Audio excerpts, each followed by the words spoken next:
Welcome, today in front of me TCL 30 and I'll show you the fingerprint scanner test on this device.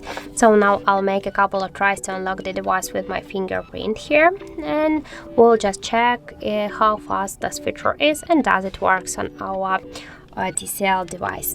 So let's start.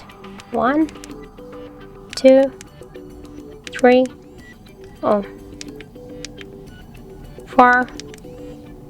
I just double click it. 5.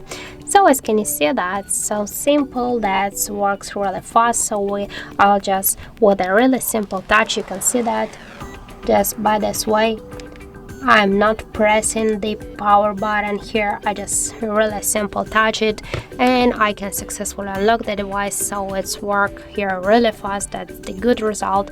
And I suggest you to try this unlock method. If you don't like, for example, the passcodes or pin codes, you can try the fingerprint unlock, but don't forget that the fingerprint is less secure than the pin codes or passcodes. So that's it. Thank you for watching, and if you find this video helpful, don't forget to leave a like, comment and to subscribe our channel.